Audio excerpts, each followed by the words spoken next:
Hace un tiempo estaba navegando por foros tarde en la noche, revisando hilos sobre la historia de la Segunda Guerra Mundial, y me encontré con un comentario de una mujer que explicaba la historia de su familia. Su bisabuelo tenía 2 hermanos. Ambos eran medio judíos. Su madre era judía, su padre era alemán, bajo las leyes raciales nazis que hacían que los Mischlinger fueran judíos parciales. Ambos lucharon en la Wehrmacht, como muchos hombres en su posición. Sirvieron, pelearon en las batallas, hicieron lo que hacen los soldados. Uno de ellos sobrevivió. Y después de la guerra, cuando Alemania estaba en ruinas y Europa ya no tenía nada que ofrecer, él se fue a Israel y luchó en la Guerra de Independencia de 1948 con las Fuerzas de Defensa de Israel. Me pareció bastante interesante, así que empezamos a investigar. Y sinceramente, mientras más lo investigaba, más creo que esta es una historia mucho más grande de lo que la mayoría de la gente se imagina. Si soy honesto, creo que probablemente hubo miles de judíos alemanes que terminaron luchando en las Fuerzas de Defensa de Israel, y eso no es exagerar si lo piensas, porque hubo decenas de miles de Mischlinge, alemanes medio judíos, que sirvieron en la Wehrmacht durante la guerra. Muchos de ellos ocultaron sus orígenes, muchos de ellos fueron reclutados de todos modos, muchos de ellos pelearon duro y sobrevivieron a algunas de las peores batallas de todo el conflicto. Y cuando terminó la guerra, esos hombres no tenían un lugar obvio a donde ir. Alemania estaba destruida, sus familias en muchos casos ya no existían. Pero tenían una cosa, tenían experiencia militar. Y en 1948 el recién declarado Estado de Israel buscaba desesperadamente soldados, necesitaba hombres que supieran pelear, y algunos de estos hombres se fueron a Israel. Creo que esto sucedió mucho más de lo que muestra el registro histórico. La mayoría de esas historias nunca se documentaron. Se quedaron en el ámbito familiar, en conversaciones privadas, en el silencio que suele seguir a los hombres que pelearon en 2 ejércitos y que no encajan perfectamente en la historia de ninguno de los 2 países. Antes de hablar de los hombres, necesitamos hablar de las armas, porque las armas de fuego, los aviones y los rifles que las Fuerzas de Defensa de Israel usaron para ganar la guerra de 1948 eran, en gran medida, alemanes, literalmente alemanes. Fabricadas en fábricas alemanas, marcadas con sellos de aprobación alemanes, llevadas por soldados de la Wehrmacht durante 6 años de guerra en Europa, y luego enviadas al Medio Oriente para pelear una guerra completamente diferente por una causa completamente distinta. Esa historia comienza en Checoslovaquia. Cuando Israel declaró su independencia el 14 de mayo de 1948, tenía aproximadamente 600.000 habitantes judíos y ninguna cadena de suministro militar funcional. Los 5 estados árabes que invadieron dentro de las 24 horas posteriores a esa declaración, Egipto, Jordania, Siria, Líbano e Irak, en conjunto desplegaron ejércitos regulares con artillería, vehículos blindados, aviones y apoyo naval. Estados Unidos y Gran Bretaña habían impuesto un embargo de venta de armas a la región. Todas las principales potencias occidentales observaban con cuidadosa neutralidad.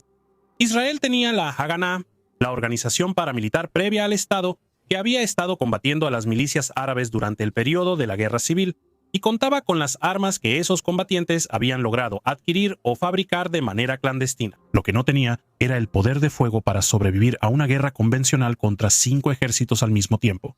Ben Gurión entendía esto con total claridad.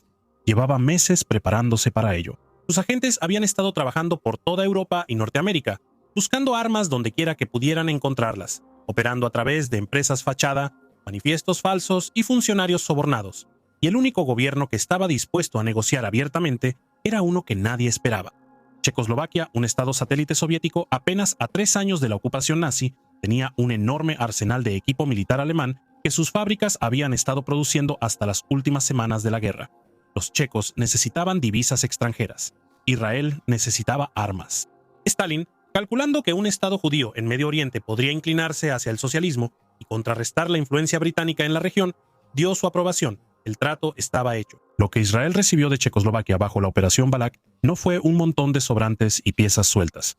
Fue la columna vertebral de la fuerza que ganó la guerra de 1948, 20.000 rifles checos, armas de cerrojo, carabinas 98K de cerrojo, el fusil estándar de infantería alemana durante toda la Segunda Guerra Mundial, el arma que llevaban los soldados de la Wehrmacht desde Francia hasta Stalingrado. Casi 3.000 ametralladoras MG-34 de uso general, la misma arma que había sido la columna vertebral de la superioridad de fuego a nivel escuadra alemana desde la Guerra Civil Española, un arma tan capaz que había moldeado las tácticas aliadas durante 6 años de combate contra ella. 27 millones de cartuchos de munición, 50 ametralladoras ligeras, Bren armas antitanque, piezas de artillería, todo ello fabricado en fábricas checas durante la ocupación alemana o almacenado en los depósitos del ejército alemán. Todo ello, en el sentido más estricto, equipo militar alemán. Y luego estaban las aeronaves. La Fuerza Aérea de Israel, en mayo de 1948, consistía en aviones civiles ligeros, un puñado de aviones de entrenamiento introducidos de contrabando y, en efecto, nada capaz de atacar objetivos militares o proporcionar apoyo aéreo cercano. La Fuerza Aérea de Egipto tenía Spitfires y bombarderos. Sin cobertura de cazas, cada posición israelí estaba expuesta a ataques aéreos. Ben Gurión sabía que los cazas eran la principal carencia. Los necesitaba de inmediato. Los únicos cazas disponibles eran los que Checoslovaquia estaba preparada para vender. El Avia S-199 es uno de los objetos más extraños en la historia de la aviación. La compañía Avia había pasado los años de la guerra produciendo cazas Messerschmitt Bf 109G para la Luftwaffe en sus fábricas en la Checoslovaquia ocupada. Cuando terminó la guerra, Avia tenía las fábricas llenas de fuselajes de Bf 109G, herramientas y componentes, todo lo necesario para seguir construyendo el avión. El problema era que el motor original, el Daimler-Benz DB605, ya no estaba disponible. Lo que sí tenían en abundancia era el Junkers Jumo 211F, el mismo motor que se usaba en el bombardero Heinkel. G-111 era más pesado, menos potente y respondía de manera diferente a la estructura del avión que el DB605. El resultado fue un avión que parecía un Messerschmitt 109, estaba construido como un Messerschmitt 109 y no volaba en absoluto como un Messerschmitt 109. Los pilotos checos lo llamaban el Mesek, la mula. Sus características de manejo eran, por decirlo amablemente, mortales. El torque del motor era tan severo que giraba bruscamente a la izquierda al despegar si el piloto no era preciso. El sincronizador de las ametralladoras estaba tan mal calibrado que algunos pilotos llegaban a disparar sus propias hélices en combate. Era sumamente difícil de aterrizar porque el tren de aterrizaje era estrecho y las características de aproximación no perdonaban errores. Israel compró 25 de ellos a $190,000 cada uno, en una época en la que un P-51 Mustang excedente se vendía en Estados Unidos por $4,000. Ben Gurión pagó el precio porque no había alternativa. Él necesitaba cazas. Estos eran los únicos cazas disponibles, y a pesar de sus defectos, eran Messerschmitts. Se veían como Messerschmitt. Volaban como algo que había sido construido para derribar aviones. Los pilotos israelíes los llamaban Messers, usando tanto la palabra alemana para cuchillo como la abreviatura de Messerschmitt, y los volaban. Los primeros 4 Avia C-199 llegaron a Israel el 20 de mayo de 1948, 6 días después de la independencia y 5 días después de que los ejércitos árabes cruzaran las fronteras. Fueron ensamblados en secreto en el aeródromo de Ekron. Su existencia era completamente desconocida para la inteligencia egipcia. El 29 de mayo, una columna egipcia había avanzado por la costa del Mediterráneo y estaba a menos de 20 millas de Tel Aviv. Ingenieros israelíes habían volado un puente para detenerlos. El puente sería reparado por la mañana. No había fuerzas terrestres israelíes capaces de detener la columna una vez que volviera a moverse. 4 Messerschmitts despegaron del aeródromo de Ekron y atacaron. El daño que causaron en tierra fue mínimo, pero los egipcios se detuvieron. Su ejército no sabía que Israel tenía aviones de combate. Su planificación militar no había tomado en cuenta el poder aéreo israelí. La visión de lo que eran claramente cazas Messerschmitt, aviones que habían definido la superioridad aérea de la Luftwaffe durante 6 años, atacando su columna, fue suficiente para detener el avance. Rudy Ogerton, un piloto voluntario estadounidense que había derribado 2 Messerschmitts alemanes sobre Europa mientras volaba un P-47 Thunderbolt en la Segunda Guerra Mundial, ahora volaba la versión checa del mismo avión para la Fuerza Aérea Israelí. Derribó 4 aviones egipcios durante la guerra, logrando el estatus de as en 2 conflictos diferentes con las fuerzas aéreas de 2 países distintos. La ironía de que un piloto estadounidense que había luchado contra Alemania ahora volara un avión alemán para Israel es el tipo de cosas que esta historia sigue produciendo, capas de paradojas tan profundas que empiezan a sentirse como el punto central en vez de una simple coincidencia. Al final de la guerra de 1948, los Avia S-199 tenían 7 derribos confirmados en combates aéreos, a pesar de sus problemas de manejo, su poca fiabilidad y el hecho de que ningún piloto israelí había volado más que unas cuantas horas en ellos antes de entrar en combate. Ben Gurión lo dijo claramente años después: las armas checas salvaron a Israel. Sin ellas, dijo, no habríamos sobrevivido. Lo que quiso decir específicamente fue que las armas alemanas salvaron a Israel. La carabina 98K, la MG-34, el Messerschmitt Bf-109, armas diseñadas y construidas para una guerra, enviadas a través de un continente y disparadas en otra. Israel también recibió los excedentes de Supermarine Spitfire de Checoslovaquia, 50 de ellos en la segunda fase del acuerdo de armas. El Spitfire es un avión británico, pero la ruta por la que estos llegaron a Israel es en sí misma un producto de las secuelas de la guerra. Despegaron desde un antiguo aeródromo de la Luftwaffe en Yugoslavia, con el acuerdo del gobierno de Tito, en misiones nocturnas secretas, reabasteciéndose en paradas improvisadas antes de llegar a territorio controlado por Israel. Uno de los aeródromos utilizados como punto de escala era una pista que los alemanes habían construido durante la ocupación. La infraestructura de la guerra estaba siendo reutilizada para una guerra que las personas que la construyeron nunca imaginaron. La MG-34 merece especial atención por lo que representaba en 1948. La MG-34 entró en servicio alemán en 1936. Tenía una cadencia cíclica de tiro de hasta 900 disparos por minuto. Podía usarse como una ametralladora ligera desde un bípode o como arma para fuego sostenido sobre un trípode. Había sido el arma principal de escuadra alemana en Francia, en el norte de África y en el frente oriental.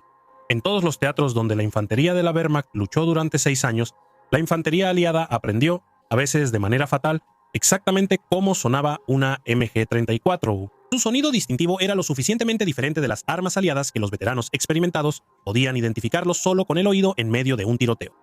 Y ahora esas mismas armas estaban en manos de la infantería israelí, defendiendo asentamientos en el Negev y la Galilea contra la infantería egipcia, jordana y siria, quienes escuchaban ese sonido por primera vez desde el lado equivocado. Un general israelí describió que las armas llegaban todavía con la marca de prueba alemana estampada en las cajas de mecanismos.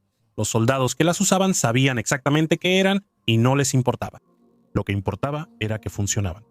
La magnitud total del acuerdo de armas checo, cuando se hace el recuento completo, es asombrosa.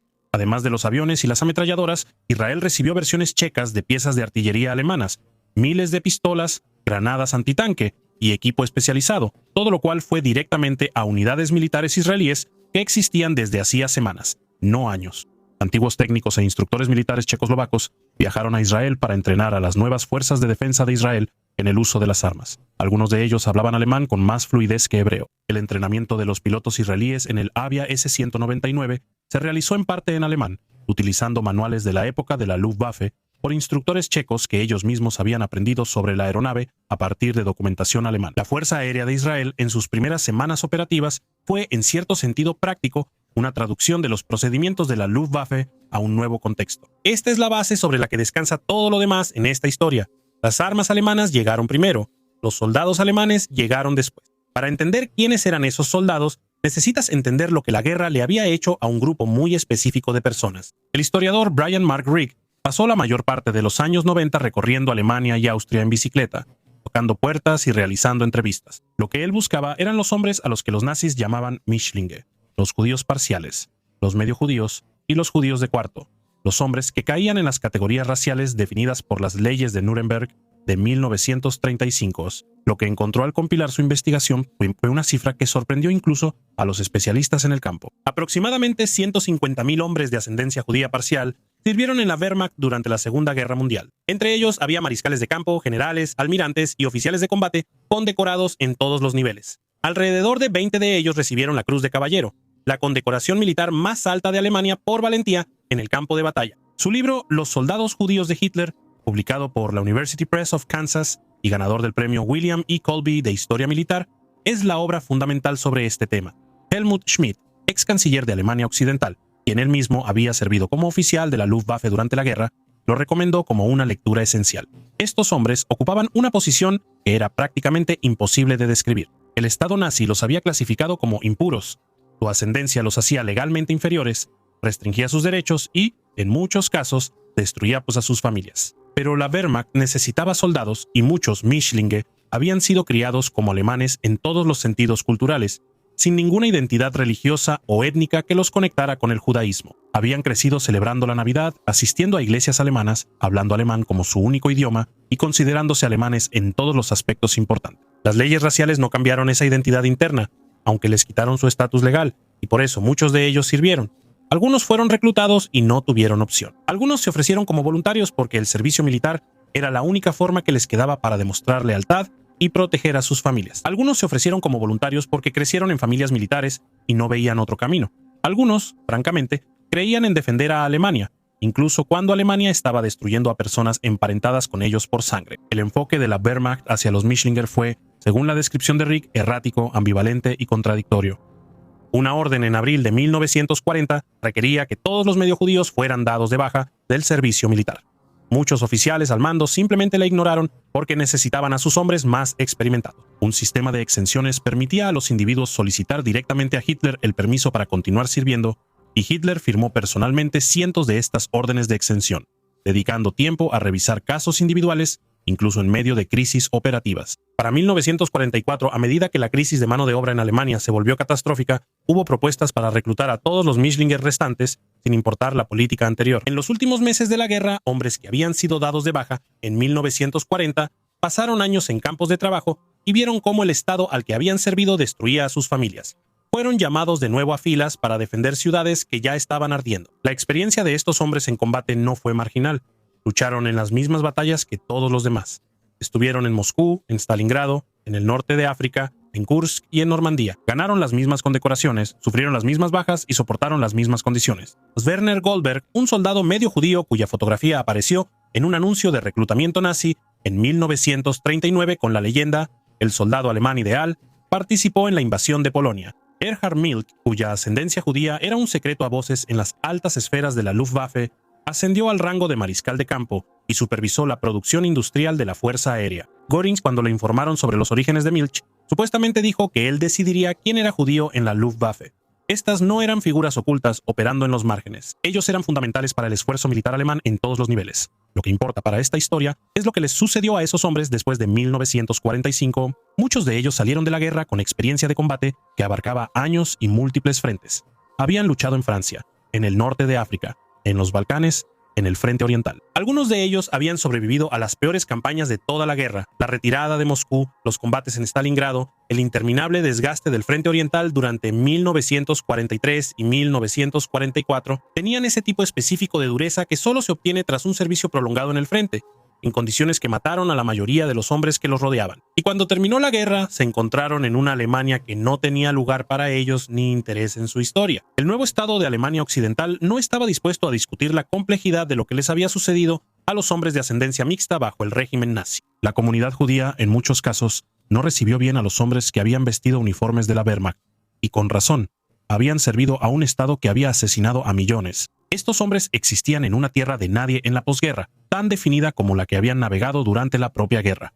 Algunos de ellos tomaron una decisión que nadie ha contado ni documentado completamente. Se fueron a Israel.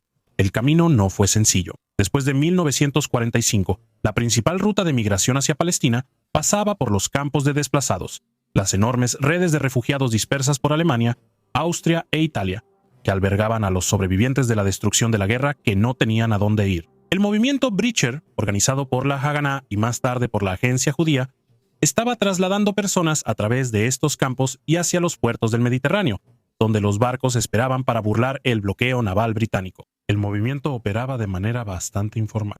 Las identidades eran fluidas, la documentación se improvisaba y los organizadores estaban enfocados en llevar a las personas a Palestina en lugar de verificar los detalles de sus antecedentes. Un hombre que hablaba alemán como lengua materna, cuya madre había sido judía, que se presentaba como sobreviviente de los años nazis, que en el sentido más literal lo era, podía moverse por este sistema sin que su servicio en la Wehrmacht fuera la primera pregunta que alguien le hiciera. Karl-Heinz Meyer está documentado en la investigación de Rick, y su historia es el ejemplo más claro de lo que estoy describiendo. Meyer había servido en la Wehrmacht. Su padre era judío, lo que bajo la ley racial nazi lo convertía en un Mischling de primer grado, un medio judío, sujeto a todo el peso del sistema de clasificación racial. Había luchado en la guerra, había sobrevivido, y después de que terminó, se dirigió al recién declarado Estado de Israel, se enlistó en las Fuerzas de Defensa de Israel y ascendió en las filas hasta alcanzar el rango de mayor. Sirvió en la Guerra de Independencia de 1948, luchando en un ejército que usaba las mismas armas alemanas en las que habría sido entrenado como soldado de la Wehrmacht.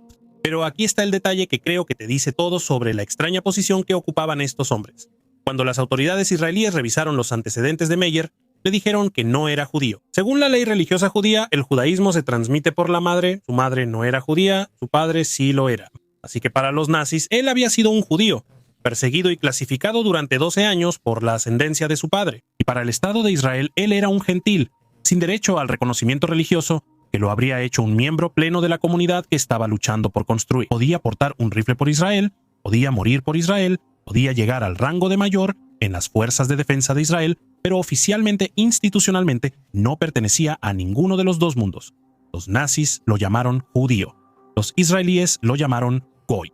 Había luchado por ambos países y ninguno lo había reclamado. Pienso mucho en esa historia cuando reflexiono sobre de qué trata realmente este video, porque las narrativas estándar de la Segunda Guerra Mundial y la fundación de Israel están construidas en torno a la claridad. Un enemigo claro, una víctima clara, un héroe claro, una historia de origen clara. Y hombres como Meyer no encajan en ninguna de esas narrativas. Son demasiado complicados. Primero lucharon del lado equivocado. Su ascendencia era incorrecta en dos direcciones diferentes, dependiendo del marco legal que se les aplicara. Y por eso, el registro histórico en su mayoría los deja fuera. Casi con toda seguridad, no hubo un solo Karl-Heinz Meyer. Hubo muchos hombres con su historia o versiones de ella que sirvieron en las fuerzas de defensa de Israel y cuyo servicio nunca fue registrado formalmente como lo que realmente fue. Antiguos soldados de la Wehrmacht, hombres que habían luchado por Alemania y ahora luchaban por Israel. Luego está Ulrich Schnaft, cuya historia está documentada en archivos recientemente desclasificados del Shin Bet, y es, si acaso, aún más sorprendente. Schnaft nació el 3 de octubre de 1923 en Königsberg, Prusia Oriental, la ciudad que ahora es Kaliningrado, territorio ruso desde 1945. Era hijo ilegítimo. Su madre lo colocó en un orfanato estatal y fue adoptado por una familia alemana de clase trabajadora. Creció en la Alemania nazi, asistió a una escuela vocacional y se formó como técnico mecánico. En 1941, a los 18 años, se ofreció como voluntario para las Waffen-SS. Sirvió en el Frente Oriental. Fue herido y enviado de regreso a Alemania para recuperarse. Después de recuperarse, fue transferido a Yugoslavia y luego al norte de Italia. A finales de 1944, mientras las fuerzas aliadas avanzaban por Italia, Schnaft fue capturado por el ejército estadounidense cerca del río Po y pasó el resto de la guerra en un campo de prisioneros de guerra aliado. Lo que sucedió después es donde su historia se vuelve algo que parece inventado para una película, pero está completamente documentado. En 1947, Schnaft fue liberado del campo de prisioneros de guerra en una Alemania que no tenía nada que ofrecerle. Las ciudades estaban en ruinas, la economía había colapsado. No tenía familia, ni propiedades, ni perspectivas. Era un exsoldado de la Waffen-SS de 23 años en un país que intentaba asimilar lo que había sido la Waffen-SS. Mientras deambulaba por Múnich, notó algo en particular. Los judíos desplazados, sobrevivientes que recorrían Europa rumbo a Palestina, recibían paquetes de comida y apoyo financiero de agencias de ayuda estadounidenses e internacionales. Él estaba en la miseria. Ellos sobrevivían. Schnaft tomó una decisión. Le dijo a la gente que su padre había sido judío y que él era un sobreviviente de Polonia. Se puso en contacto con los grupos que organizaban lo que se llamaba Aliyah Bet, el movimiento de inmigración ilegal que introducía de contrabando a refugiados judíos en la Palestina controlada por los británicos, eludiendo el bloqueo de la Marina Real. Viajó a Marsella, se unió a un grupo de sobrevivientes del Holocausto y abordó un barco con destino a Palestina. Los británicos lo interceptaron. Schnaft y los demás pasajeros fueron enviados a un campo de internamiento en Chipre, donde los británicos retenían a los refugiados judíos que habían intentado llegar ilegalmente a Palestina. Dentro del campo, Schnaft no tenía nada que hacer durante meses excepto aprender hebreo y construir su identidad encubierta. Se unió a una célula de la Haganá que operaba dentro del campo. Ayudó a planear intentos de escape. Para cuando el campo cerró tras la independencia de Israel en 1948 y los últimos internos fueron liberados para ir a Israel, Schnaft había pasado más de un año construyendo una nueva identidad desde cero. Llegó a Haifa como Gabriel Sussman, un refugiado judío de Polonia, y fue ubicado en un kibutz al oeste de Jerusalén para aprender agricultura y mejorar su hebreo. En agosto de 1949, Schnaft, como Sussman, fue reclutado por las Fuerzas de Defensa de Israel. Las Fuerzas de Defensa de Israel en esos primeros años eran, como lo describió un relato, una mezcla de refugiados y veteranos de milicias. Las verificaciones de antecedentes eran superficiales. Pocas personas tenían documentos verificables. Schnaft completó un curso de comandante de escuadra. Sus instructores lo describieron como capaz, disciplinado y un maestro eficaz, cualidades que eran, en todo caso, un producto directo de su entrenamiento en la Waffen-SS. Era conocido por su habilidad para enseñar a otros cómo manejar armas, cómo mantener el equipo, cómo actuar bajo presión. Se ofreció como voluntario para el cuerpo de artillería. Ascendió rápidamente al rango de teniente. Se unió a Mapai, el partido político gobernante de David Ben-Gurión. Según todos los indicios disponibles, parecía haberse integrado completamente en la sociedad israelí. Sus comandantes lo apreciaban, sus colegas lo respetaban, parecía ser exactamente lo que decía ser. Para 1952, él buscaba un nombramiento permanente, un puesto como oficial de carrera que requería una revisión de seguridad más exhaustiva que la que había implicado su servicio inicial. Esa revisión fue donde las cosas empezaron a desmoronarse. Los investigadores de inteligencia militar iniciaron una investigación de antecedentes estándar. El oficial que se hacía llamar Sussman no tenía familiares vivos, no tenía un historial verificable antes de 1947 y hablaba hebreo con fluidez. Pero con un acento alemán distintivo que era notablemente diferente al de otros inmigrantes judíos europeos. Un informe señaló que lo habían visto borracho, mostrando a sus compañeros soldados una fotografía de él mismo, con lo que parecía ser un uniforme militar alemán. Cuando le preguntaron al respecto, Schnaf dijo que era un disfraz. Shin Bet lo tenía fichado. Para 1954, consciente de que se le estaba cerrando el cerco, Schnaf dejó Israel. Él y la mujer con la que vivía zarparon hacia Génova, con la intención de viajar después a Alemania. En la frontera le rechazaron su pasaporte israelí, el cual tenía un sello que indicaba que no era válido para viajar a Alemania debido al boicot diplomático de Israel. Su compañera, que aún tenía un pasaporte alemán, cruzó sola. Schnaf se quedó en Génova, con $20 en el bolsillo y un pasaporte israelí que no podía usar para entrar al único país en el que había nacido. Entró al consulado egipcio. Lo que Schnaf ofreció a los egipcios fue todo lo que había aprendido como oficial del Cuerpo de Artillería de las Fuerzas de Defensa de Israel, descripciones detalladas de las estructuras de las unidades, bases, armamento, programas de entrenamiento y los nombres de los oficiales superiores. Los egipcios lo llevaron en avión a El Cairo, le dieron la identidad falsa de Robert Hayat, lo interrogaron durante un mes y finalmente le consiguieron documentos de viaje que le permitieron llegar a Alemania. Regresó a Frankfurt a principios de 1954 con varios cientos de dólares y la conciencia de que había vendido secretos militares israelíes al principal enemigo del país. Lo que él no sabía era que la mujer en quien había confiado, con cuyo esposo había tenido una aventura, le había contado la verdad a su marido. El esposo escribió al Shin Bet y envió una fotografía. La inteligencia israelí confirmó la identificación. El debate dentro de la comunidad de inteligencia fue breve. Se propuso un comando para asesinarlo, pero fue rechazado. Se tomó la decisión de traer a Schnaf de regreso a Israel con vida, para juzgarlo y demostrar que la inteligencia israelí podía llegar a cualquier parte del mundo. Un agente del Mossad llamado Shmuel Maria, que era de origen judío iraquí y hablaba árabe y alemán con fluidez, fue enviado a Frankfurt. Él entró en contacto con Schnaf en una reunión social. Le dijo que también había servido en las Waffen-SS y estableció una conexión basada en su historia compartida. Semanas después, haciéndose pasar por un oficial de inteligencia iraquí llamado Capitán Adnan bin Adnan, Maria se reunió con Schnaf para almorzar en un restaurante tranquilo de Frankfurt. Schnaf creía que estaba siendo reclutado por la inteligencia iraquí para realizar más trabajos contra Israel. En realidad, lo estaban llevando de regreso a un juicio. Fue atraído a Israel, arrestado, juzgado y condenado. Cumplió 5 años antes de ser liberado y regresar a mi mamá a Alemania. Murió en 2013 a los 89 años. Los archivos del Shin Bet sobre el caso Schnaf solo fueron desclasificados parcialmente en los últimos años. Algunas partes siguen estando censuradas. La inteligencia israelí lo describió como un hombre oportunista, audaz y a veces temerario, con un talento específico para adaptarse a sociedades impulsadas por la ideología y utilizarlas para sus propios objetivos y supervivencia. Lo que no está en los archivos, porque no existe un marco legal para incluirlo, es la realidad completa de lo que fue Schnaf. Era un veterano de las Waffen-SS que había luchado en el Frente Oriental y en los Balcanes. Se había infiltrado en las fuerzas de defensa de Israel bajo una identidad falsa.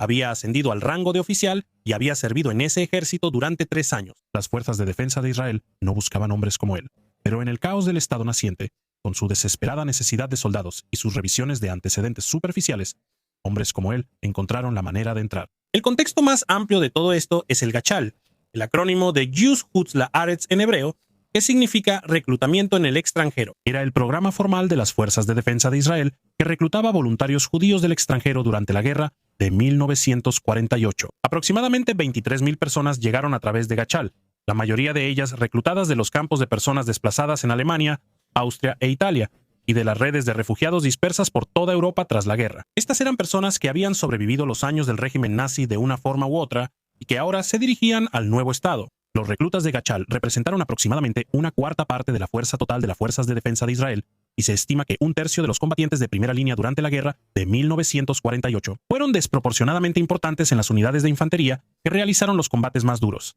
La guerra de 1948 no fue un conflicto menor, fue una lucha existencial, librada simultáneamente en múltiples frentes contra 5 ejércitos árabes, y produjo batallas que fueron tan brutales como cualquiera de las que ocurrieron en Europa 3 años antes. A distancias más cortas, en escalas más pequeñas, con menos equipo de ambos lados, pero con lo mismo en juego. La batalla de Latrun, donde las fuerzas israelíes intentaron 3 veces capturar una estación de policía fortificada que dominaba la carretera principal hacia Jerusalén sitiada, y fueron rechazadas cada vez con grandes bajas. La operación Nash Shon, la ofensiva para romper el bloqueo árabe de Jerusalén, luchando a través de las colinas de Judea contra fuerzas irregulares árabes bien posicionadas. La operación Yoav en octubre de 1948 que expulsó al ejército egipcio del desierto del Negev mediante una combinación de ataques aéreos, ofensivas blindadas y asaltos de infantería que destruyeron 2 brigadas egipcias en 2 semanas. Estas fueron operaciones realizadas por un ejército que existía desde hacía meses, usando armas que habían llegado por barco desde Checoslovaquia solo semanas antes de que comenzaran los combates.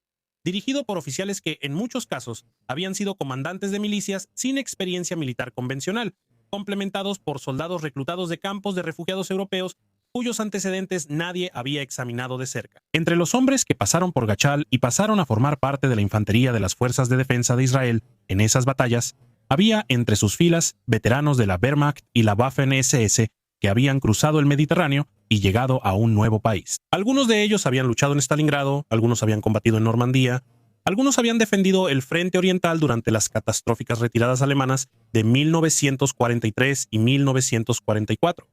Y ahora estaban en el Negev o en la Galilea o en el corredor de Jerusalén, llevando rifles alemanes, disparando ametralladoras alemanas contra ejércitos árabes que también, en muchos casos, usaban armas alemanas capturadas y recibían asesoría de exoficiales alemanes que habían entrado al servicio de Egipto y Siria después de 1945.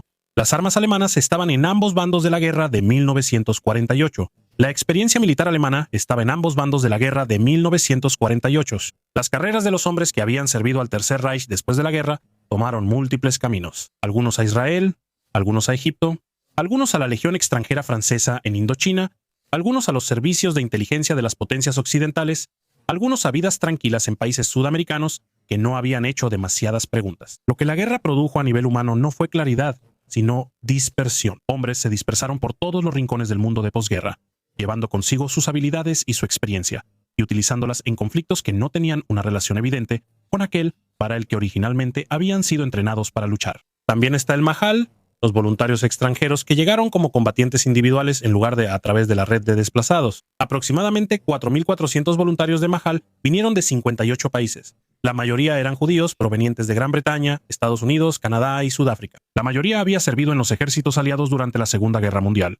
El Mahal hizo una contribución desproporcionada a la Fuerza Aérea Israelí. En ciertos momentos durante la guerra de 1948, el inglés se hablaba más comúnmente que el hebreo en las comunicaciones operativas de la Fuerza Aérea Israelí, simplemente porque tantos de los pilotos y el personal de tierra eran estadounidenses, canadienses, sudafricanos y británicos, quienes habían aprendido su oficio en el servicio aliado y llegaron a Israel con habilidades que la naciente Fuerza Aérea no podría haber desarrollado desde cero. Ben Gurion describió la contribución de Mahal como cualitativa más que cuantitativa, no decisiva en términos de números, pero sí decisiva en términos de capacidad. Entre los voluntarios individuales de Mahal más destacados estuvo David Mickey Marcus, un coronel judío estadounidense que había servido en el equipo de Eisenhower durante la campaña europea y asistió a las conferencias aliadas en Teherán, Yalta y Potsdam. La agencia judía lo reclutó a finales de 1947.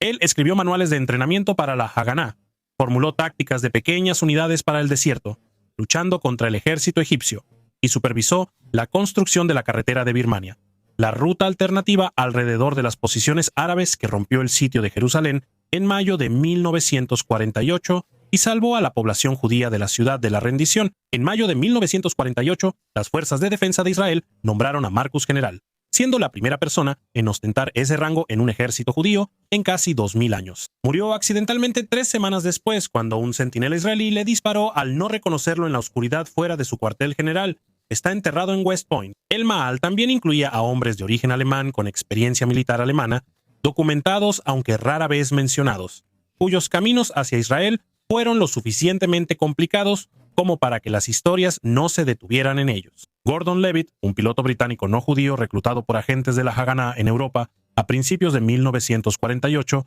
describió su recibimiento inicial con algo de humor. Sus reclutadores le dijeron francamente que estaban convencidos de que era un espía británico, pero que lo llevarían con ellos para ver qué tramaba. Levitt pilotó el Avia S-199 en misiones de suministro, transportando los Messerschmitts desde Checoslovaquia a Israel en vuelos nocturnos, navegando sin instrumentos a través de cientos de millas de espacio aéreo europeo que, en teoría, estaba cerrado a las aeronaves israelíes. Él fue uno de los muchos voluntarios no judíos para quienes la fundación de Israel no era una causa específicamente judía, sino una causa más general, una lucha anticolonial, una respuesta a la injusticia específica de la falta de un Estado. o simplemente el tipo de guerra que atraía a hombres que ya habían pasado por una guerra y descubrieron que la paz no les convenía. Los voluntarios de Mahal trajeron algo que las fuerzas de defensa de Israel necesitaban desesperadamente, más allá de sus habilidades individuales de combate. Trajeron conocimiento organizacional, trajeron métodos de entrenamiento, trajeron el entendimiento institucional específico de cómo funciona realmente un ejército moderno, cómo se opera una batería de artillería, cómo se mantienen los vehículos blindados en el campo, cómo se coordinan las operaciones aéreas y terrestres. Muchos de los procedimientos fundamentales de las fuerzas de defensa de Israel en esos primeros años fueron esencialmente traducidos de la doctrina militar aliada o alemana por hombres que los habían aprendido en ejércitos europeos. La Fuerza Aérea Israelí llevó a cabo sus primeras operaciones utilizando procedimientos que sus pilotos habían aprendido volando para la RAF, la USAF. En el caso del programa de entrenamiento de Messerschmitt, procedimientos que provenían directamente de la documentación de la Luftwaffe. La ironía era total y nadie tenía tiempo de pensar en ello. Había una guerra, los procedimientos funcionaban, eso era lo que importaba. Y luego está Otto Skorzeny, que es una historia que pertenece a otra década, pero que es, a su manera, el capítulo más extraordinario de toda esta historia. A principios de la década de 1960, Israel ya era un estado en funcionamiento desde hacía 15 años. Había luchado y ganado la guerra de 1948, la crisis de Suez de 1956, y se estaba preparando para futuros conflictos que podía ver acercándose. Pero una de las preocupaciones de seguridad más apremiantes de ese periodo no era una amenaza militar en el sentido convencional. Era un grupo de científicos alemanes, decenas de ex-ingenieros nazis de cohetes, hombres que habían trabajado en el programa UME-2, hombres que habían ayudado a construir. Los hombres que habían ayudado a construir las armas que devastaron Londres y Amberes habían sido contratados por el presidente egipcio Gamal Abdel Nasser para desarrollar un programa de misiles balísticos. La fábrica 333, como se conocía al programa, fue diseñada para producir misiles superficie-superficie capaces de alcanzar Tel Aviv. Documentos obtenidos por el Mossad indicaban que al menos algunos de los misiles estaban destinados a portar ojivas no convencionales, material radiactivo y agentes químicos. Los científicos alemanes que estaban construyendo estas armas para un Estado árabe que acababa de librar una guerra contra Israel eran, en opinión del jefe de inteligencia israelí, Issa Harel, una amenaza existencial. Harel lanzó la Operación Damocles, una campaña de cartas bomba, llamadas telefónicas amenazantes y asesinatos selectivos diseñada para sacar a los científicos alemanes de Egipto. Y entonces uno de sus agentes informó de un contacto que complicó la operación de una manera sorprendente. Uno de los hombres relacionados con el programa de la fábrica 333 tenía un vínculo con Otto Skorzeny. Vale la pena explicar quién es Skorzeny para cualquiera que no conozca el nombre, porque realmente fue uno de los soldados más famosos del ejército alemán durante la Segunda Guerra Mundial. Austriaco de nacimiento, había ascendido en las Waffen-SS hasta comandar las Fuerzas de Operaciones Especiales de Alemania. En septiembre de 1943, lideró la incursión que rescató a Benito Mussolini de una prisión en la cima de una montaña en los Apeninos, un asalto en planeador a una posición fortificada que extrajo al dictador italiano de la custodia del nuevo gobierno italiano a pocas horas de su captura. Adolf Hitler le otorgó personalmente la Cruz de Caballero por ello. Posteriormente dirigió la Operación Grave en las Ardenas en diciembre de 1944, infiltrando soldados alemanes de habla inglesa vestidos con uniformes estadounidenses detrás de las líneas aliadas durante la Batalla de las Ardenas. La operación creó un caos desproporcionado en relación con su efecto militar y le valió a Skorzeny la reputación de ser el hombre más peligroso de Europa, una etiqueta que lo siguió durante su carrera posterior a la guerra en España, donde se estableció como un empresario exitoso. A principios de la década de 1960, Skorzeny estaba en la lista de sospechosos de crímenes de guerra de Simon Wiesenthal. También estaba conectado prácticamente con todos los exoficiales de las SS que operaban en el inframundo europeo después de la guerra, las redes que habían ayudado a los nazis a escapar a Sudamérica, las organizaciones que mantenían conexiones entre la vieja guardia, y estaba en contacto con al menos algunos de los científicos alemanes que trabajaban para el programa de cohetes de la NASA. El jefe del Mossad, Harel, decidió reclutarlo. El acercamiento se hizo a través de un intermediario, el gancho. Lo que Skorzeny quería era ser eliminado de la lista de crímenes de guerra de Wiesenthal. Skorzeny no había sido condenado por crímenes de guerra y no se consideraba culpable de ninguno. Estar en esa lista significaba que era un posible objetivo de asesinato, lo cual no era una preocupación abstracta para un exoficial de las SS viviendo en la Europa de posguerra. Quería que se eliminara su entrada de la lista. Harel estuvo de acuerdo, luego se acercó a Wiesenthal y le pidió que eliminara a Skorzeny de la lista. Wiesenthal se negó categóricamente. El Mossad falsificó una carta de Wiesenthal confirmando la eliminación y se la entregó a Skorzeny. Skorzeny voló a Israel. Recibió sesiones informativas en las instalaciones del Mossad. Lo llevaron a Yad Vashem, el Memorial y Museo del Holocausto. No mostró ninguna señal visible de remordimiento o culpa. Los analistas psicológicos del Mossad concluyeron que no tenía brújula moral en ningún sentido convencional, pero que operaría de manera efectiva como un activo. Por razones prácticas, el seguro de vida que proporcionaba la operación y lo que parecía ser una emoción genuina por volver a estar involucrado en trabajo clandestino.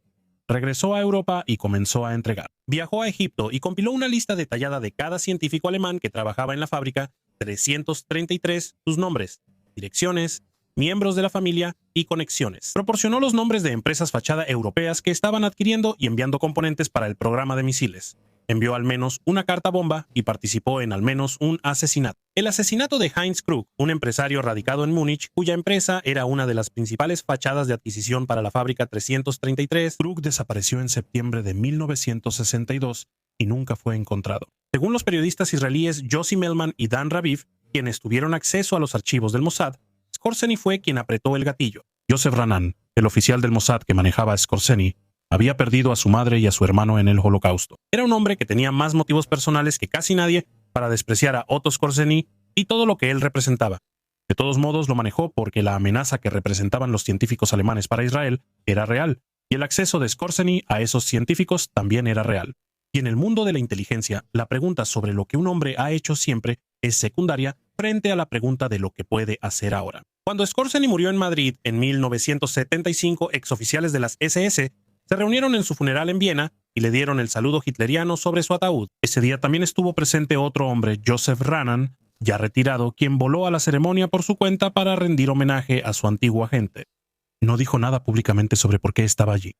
La operación Damocles terminó no porque tuviera éxito por completo, sino porque Ben-Gurión, bajo la presión de la ministra de Relaciones Exteriores Golda Meir, quien estaba construyendo cuidadosamente la relación entre Alemania Occidental e Israel, ordenó a Harrell que se retirara. La relación diplomática con Alemania Occidental, y con ella el acceso a suministros de armas encubiertos y apoyo financiero, valía más que la eliminación del programa Fábrica 333. Harrell renunció por la decisión. Para finales de 1963, la mayoría de los científicos alemanes ya se habían ido de Egipto de todos modos, expulsados por una combinación de la presión israelí y las realidades de trabajar para el caótico sistema de adquisiciones de la NASA. ¿Qué significa todo esto? Creo que esto apunta a una historia sobre lo que la guerra realmente le hace a las personas y a las categorías.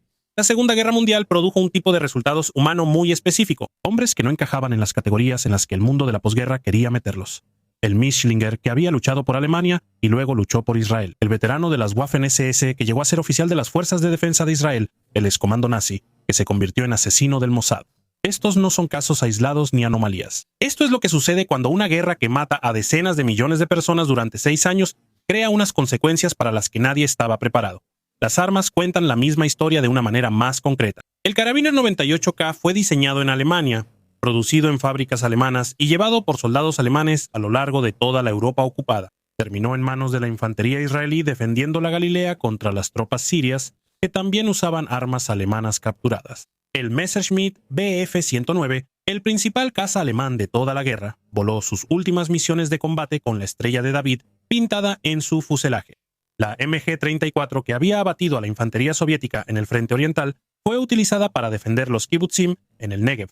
No son metáforas. Estas son cosas que realmente sucedieron, documentadas en fotografías, inventarios oficiales y en las memorias de los hombres que estuvieron ahí. Ben-Gurión entendía lo que hacía cuando hizo el trato con Checoslovaquia. Él entendía que estaba construyendo un Estado judío con las armas del régimen que había intentado destruir al pueblo judío. Está documentado que dijo claramente que las armas checas y alemanas salvaron a Israel.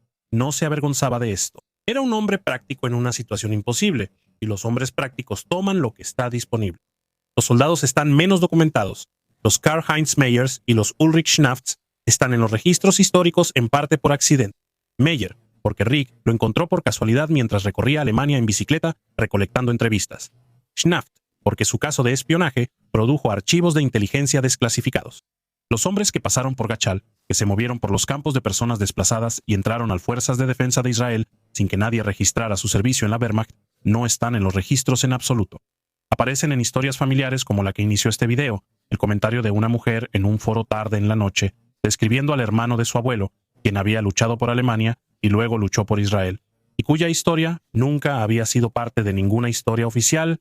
Creo que esa historia es más común de lo que pensamos. Creo que hay cientos de versiones de esa historia que nunca se escribieron, y creo que la razón por la que nunca se escribieron no es porque no fueran reales, sino porque ni Alemania ni Israel tenían palabras para describir lo que eran esos hombres. Ellos no encajaban en la historia que ninguno de los dos países quería contar sobre sí mismo. Las armas eran más fáciles de reconocer. Puedes fotografiar un Messerschmitt con una estrella de David en el fuselaje. Puedes fotografiar soldados israelíes portando rifles K-90 y 8 con marcas de prueba alemanas. Puedes poner esas imágenes en un libro de historia y llamarlas una curiosidad, una ironía, una consecuencia inesperada de la guerra. Con los hombres es más difícil. Los hombres requieren que veas la guerra como algo que alteró cada categoría que tocó. Lealtad, identidad, nacionalidad, enemigo, aliado, y dejó atrás a una generación de personas que solo habían aprendido una habilidad y tenían que encontrar dónde usarla. Algunos de ellos llegaron a Israel. Algunos de ellos acabaron en la Legión extranjera francesa en Vietnam. Algunos de ellos acabaron en el Egipto de Nasser, entrenando a los mismos ejércitos árabes contra los que luchaban las fuerzas de defensa de Israel. Las categorías del mundo de la Guerra Fría no podían contener lo que había producido la Segunda Guerra Mundial. Y así, la mayoría de esas historias se quedaron en las familias, en conversaciones privadas, en comentarios en foros a altas horas de la noche de mujeres que describían a los hermanos de su bisabuelo, hasta que alguien empezó a investigar y descubrió que esta era una historia mucho más grande de lo que cualquiera había pensado. De eso se ha tratado este video. Las armas alemanas que ganaron la guerra de 1948, los soldados alemanes que lucharon en el ejército que las usó, y el silencio específico que ha rodeado a ambos durante 75 años, porque la historia no encaja perfectamente en la narrativa que cada quien intentaba contar.